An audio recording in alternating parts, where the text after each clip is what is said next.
Hey guys, how are we feeling today? I have to admit I did another oopsie. You see this shawl that I have? There's a microphone. The microphone was being covered by the shawl. So the sound turned out kind of muffled, and I realized that like in the middle of the video. So I did all of this in the video that turned out bad with this bad sound. Sorry about that. But nothing really happened. Like this thing dropped harmony. This is the only thing that really happened. So I'm re-recording this, just letting you know, because I try to be transparent about these things. But I don't mind. So today, well, first of all, beard check. As you can see, my cheeks don't have too much beard on them yet. Hopefully they're gonna fill out a little bit more. But like generally the hair here is growing really faster and faster. And, ooh, what's this? Oh. And I still have that Sir Francis Drake look about me. Today is random topic day, so I'm not going to talk about the treatment. I thought of talking about sort of like my resume, the jobs that I've had in my life. And so that's what we're going to talk about today. And if you see me kind of being a little slow, that's because I did it again. I did it again. I made pizza yesterday. I ate a whole bunch of it. Nothing happened at night. I didn't sleep too well, but that doesn't matter. But today in the morning, I couldn't help myself. I couldn't resist. And I had to eat the remaining pizza. So I microwaved it, and it tasted spicy. I don't know why. So I don't know what's going to happen to me. Hopefully I'll be fine. But I think whether it's a placebo or something that's happening, but like I kind of feel it. I never learn. But I'm feeling okay right now. So anyway, talking about my work experience, I actually got my first job pretty late in life, when I was 18 or 19, and I came here to Argentina to study. This was circa 2011, which is 9 years before the Great Plague of 2020, for all of you scholars out there in the future when you study my great videos and Falcor's legendary climb to the top. This was 2011, and because I'd come from Europe, I couldn't start university immediately because the seasons here are the other way around. Summer is winter and winter is summer because it's the southern hemisphere. So wait, why am I doing this all over again? So basically, what happened is I got my big brother, who'd been living here in Argentina for a while, had told me, hey, listen, like I heard you're looking for a job. I've got something pretty easy, pretty standard for you. It's a part-time job, barely minimum pay, but in a really good neighborhood, in a toy store, a really good toy store.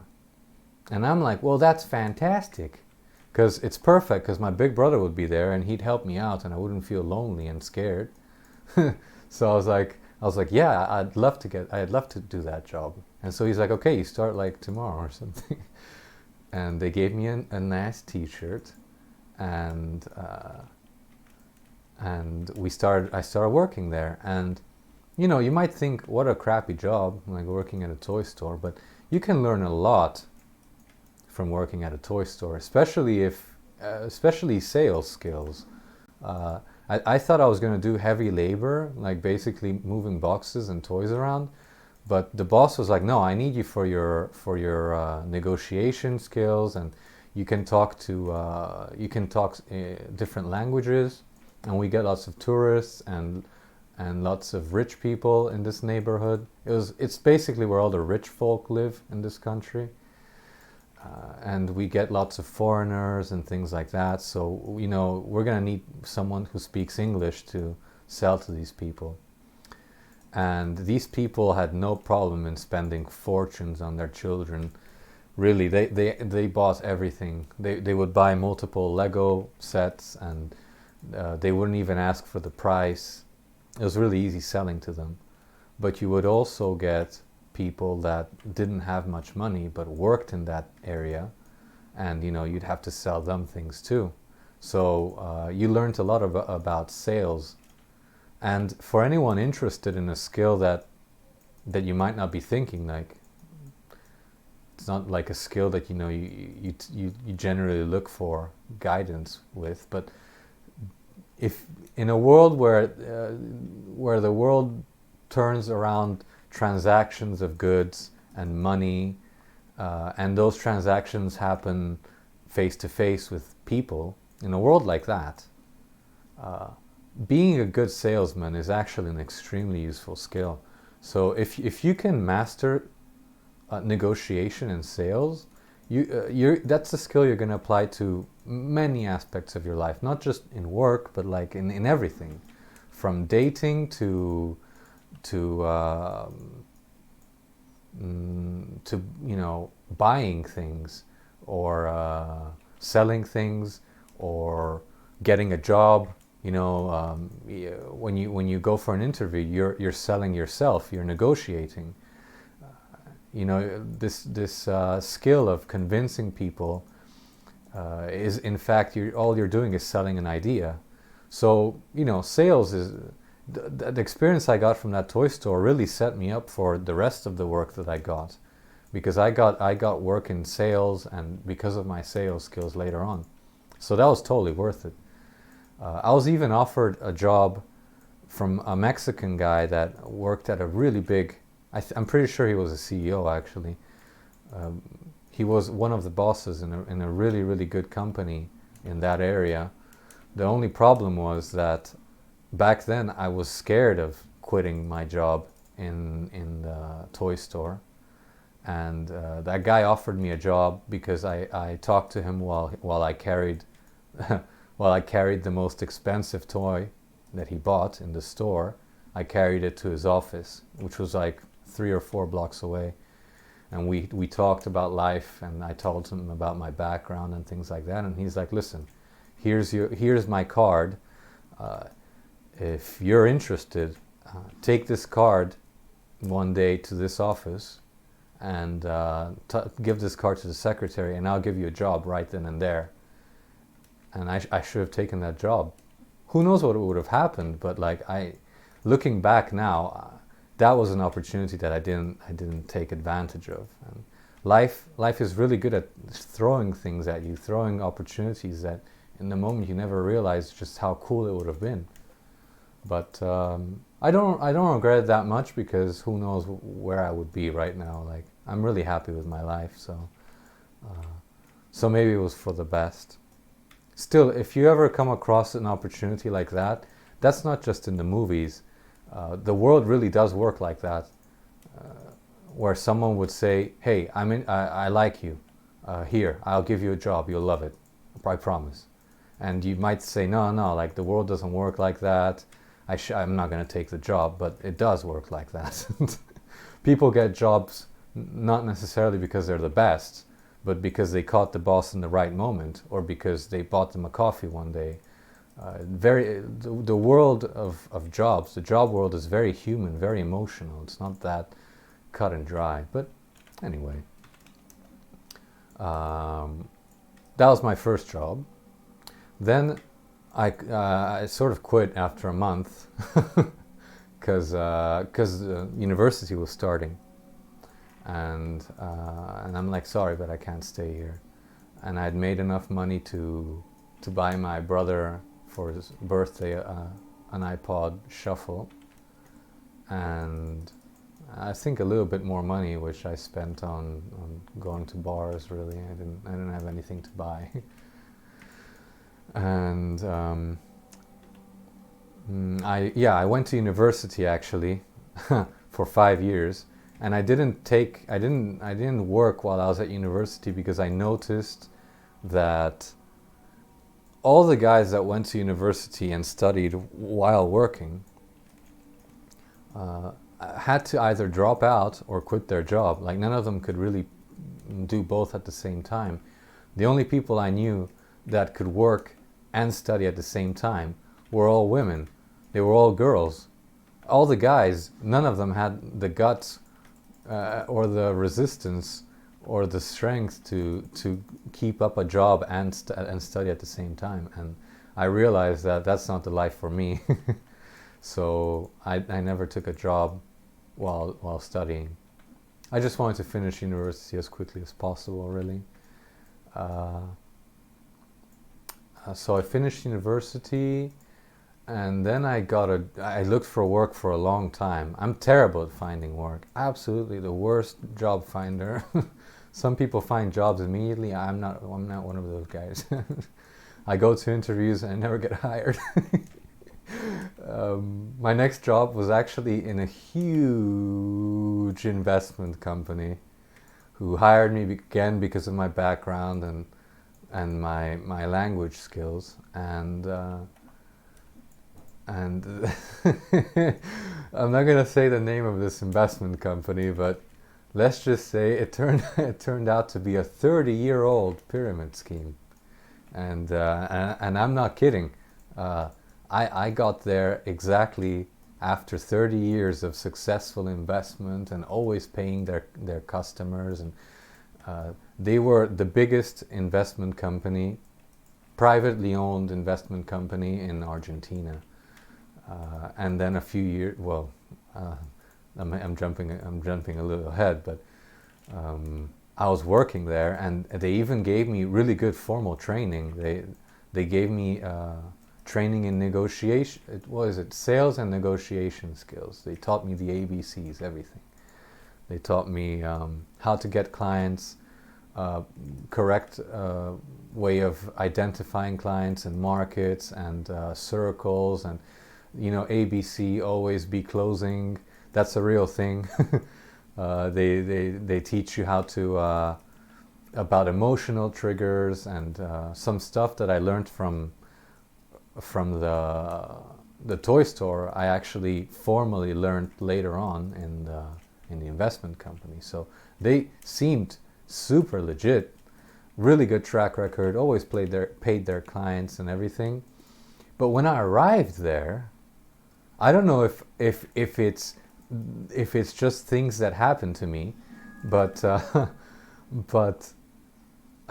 suddenly problems started appearing. I mean, I even met the CEO several times, super charismatic guy. Everything seemed to be okay, but behind the scenes, what happened was apparently every single client asked for their money back at the same time. And until then, like any pyramid scheme, if one client asked for their money, even if it was millions of dollars, the company would be able to pay them with the money that other clients invested. I mean, they had thousands of clients who invested big money. And if it were one or two clients, no problem. The company would pay them back. But every single client at the same time, they couldn't pay them back. So they started all kinds of legal action against them, and the CEO had to escape the country. And then I don't know if you know about the whole Panama Papers thing that happened. Well, that happened at the same time. Turns out this company was in the Panama Papers. And so, like, after a month of working with this company, I literally walked into the office ready to quit, and I watched as the workers took out just carried away the furniture and all the what's the word? The furniture and all the electronics, all the screens. I was talking to my boss, and she was telling me everything was okay, and literally in the background, some workers were like disconnecting a TV from the wall and taking it out.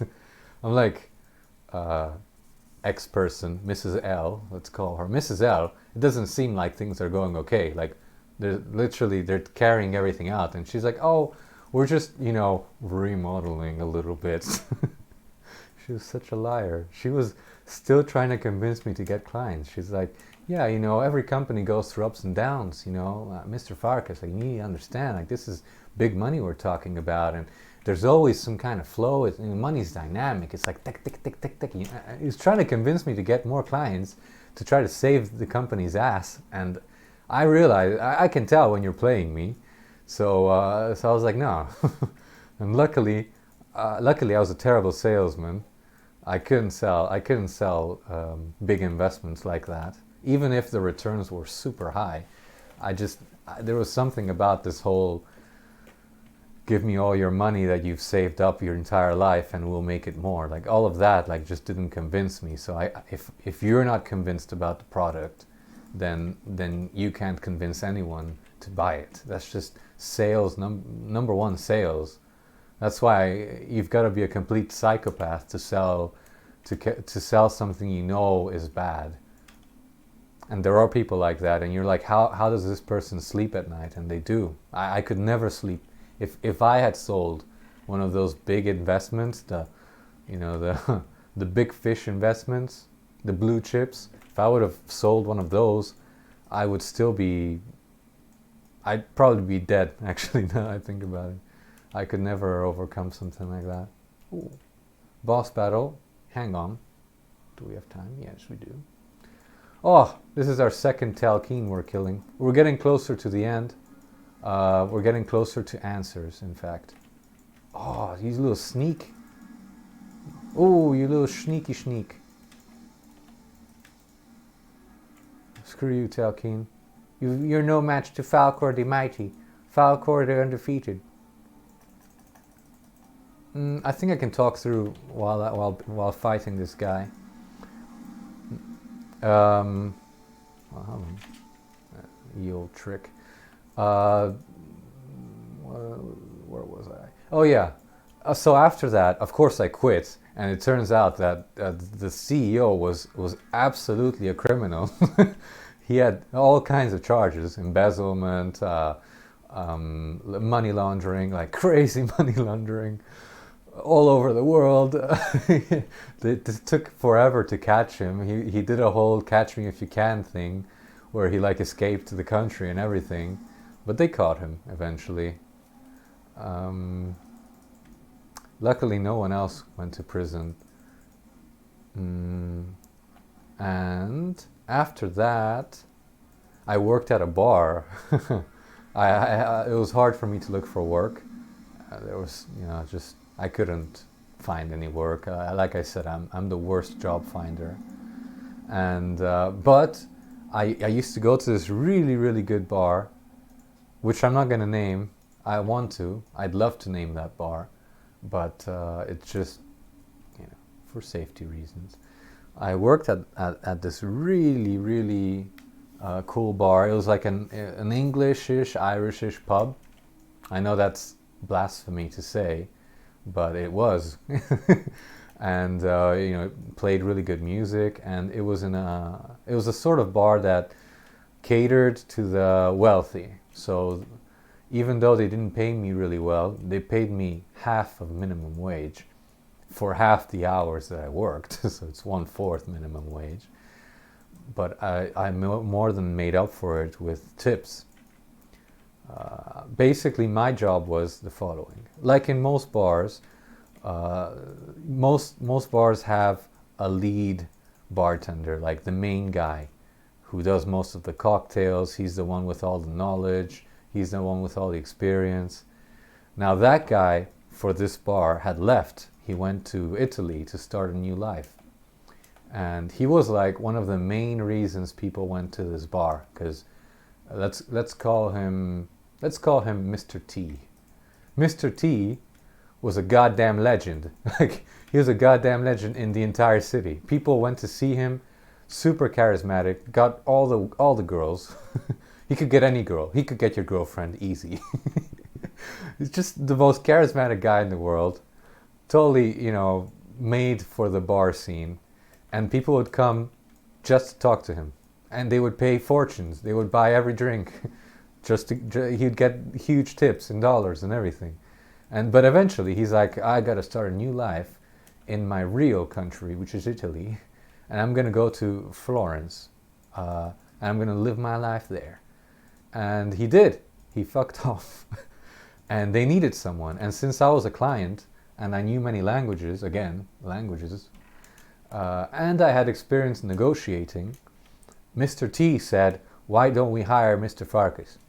And so the main boss guy was like, screw it, let's give this guy a chance. But he's not going to do any cocktails.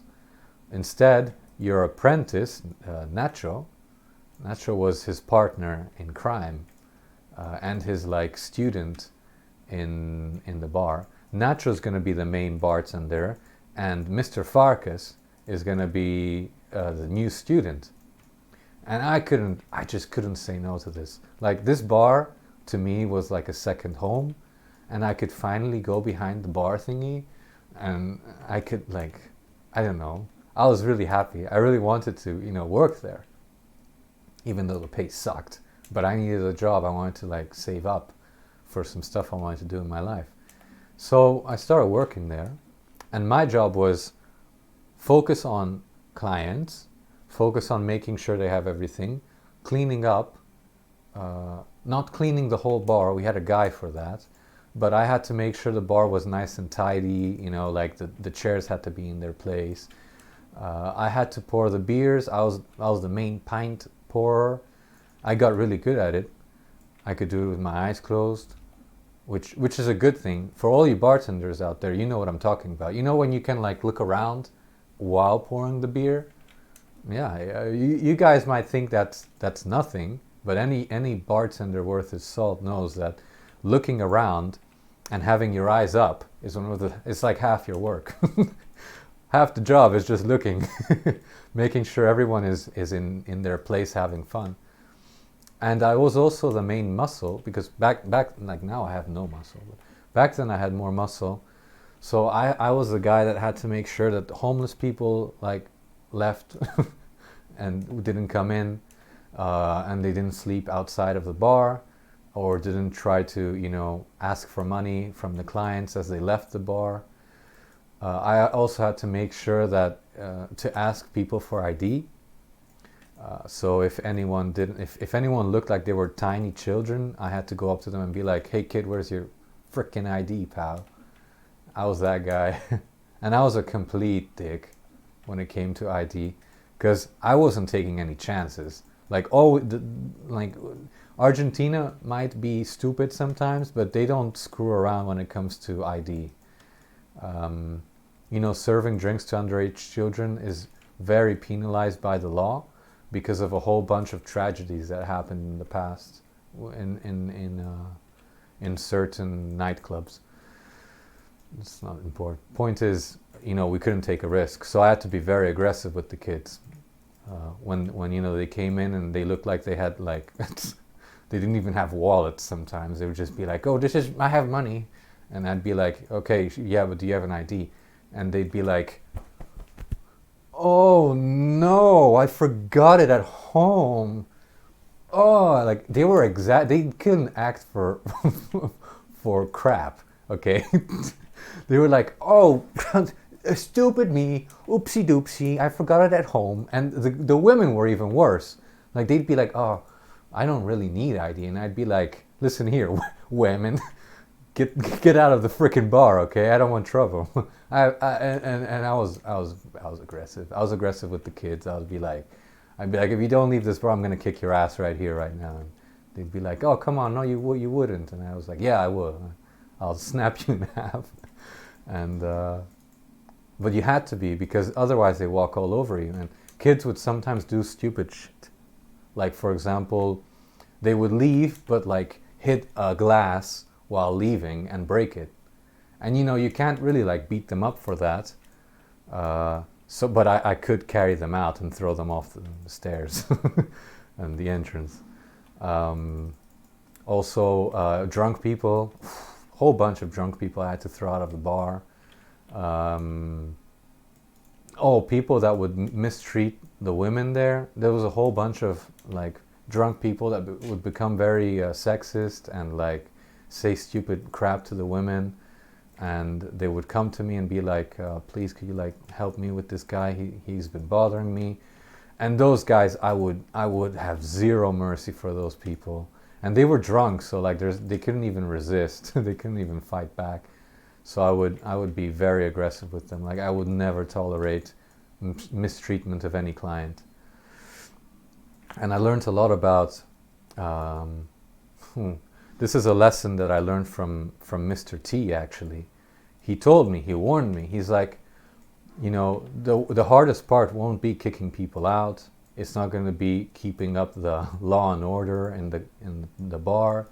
It's not going to be filling out orders. It's not going to be pouring 1 million pints at once. He's like, the hardest thing you're ever going to learn in this bar is how to say no. And I'm like,